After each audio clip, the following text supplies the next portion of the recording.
Hey everyone, hope you're doing well. Thanks for tuning in. Sorry if I scared you a little bit. It's crazy hair night at Awana, so I'm pulling out the crazy mullet wig for tonight. Hopefully we'll freak out some kids and we'll have some fun celebrating that way. Thanks for tuning in. Let's get to our announcements.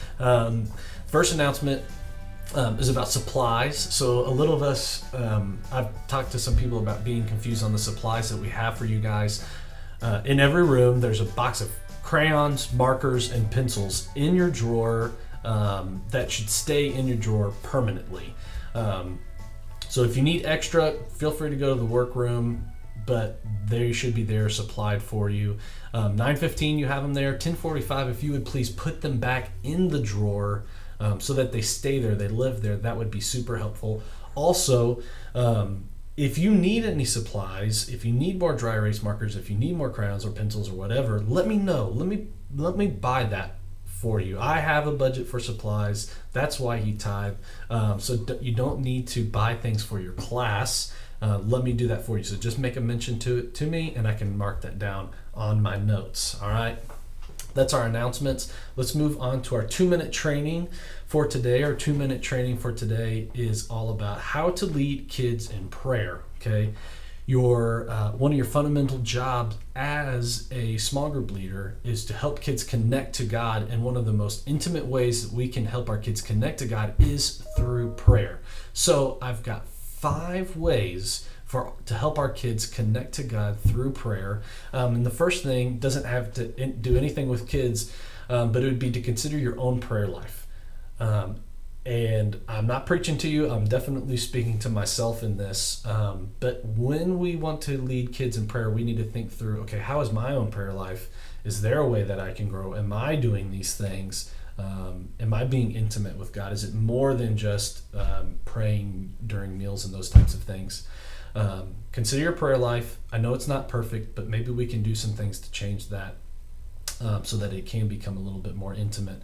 Second thing is to tell the kids what prayer is. Some of our kids might not have an experience, especially if you're teaching kindergarten, first grade. Those kids are just now learning those types of things. So we can say, hey, prayer's not magical, it's not mystical. They're not repeating something over and over again. We're not trying to trick God. It's just talking to God. It's just having a conversation with God.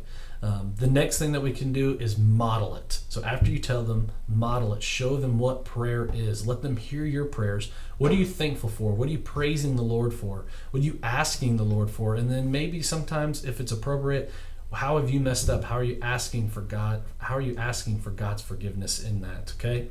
So tell them what prayer is, model it. Next one, don't be a prayer hog, right? Give kids an opportunity to pray themselves. That way they can get into that practice, they can get in that rhythm, they feel confident to pray in public. That's a big deal for kids to do that, so don't be a prayer hog. Last thing would be to consider using different prayer postures. Okay, easy for kids to put our hands together, to bow their heads, but that's not the only way to pray. We can stand in a circle and hold hands and pray. We can link arms and pray. We can put our hands in the middle and pray together. We can lay down and pray. Of course, don't pray too long. Kids might fall asleep.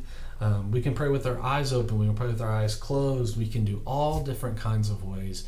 Teach kids that it's not about how they are physically, but where their heart is. Okay.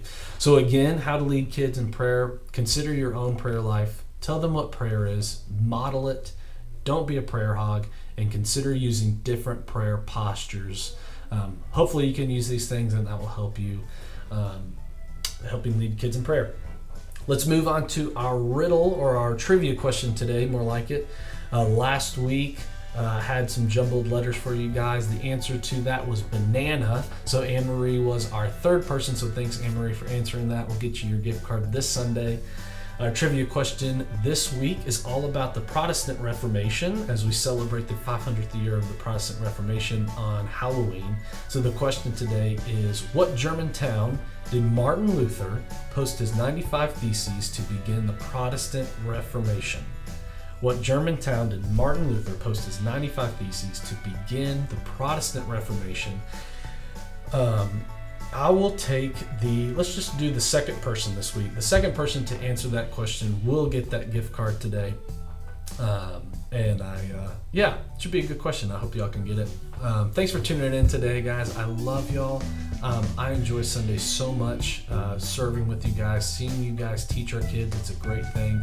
Thanks for doing it. I love you guys. We'll see y'all Sunday. Y'all take care.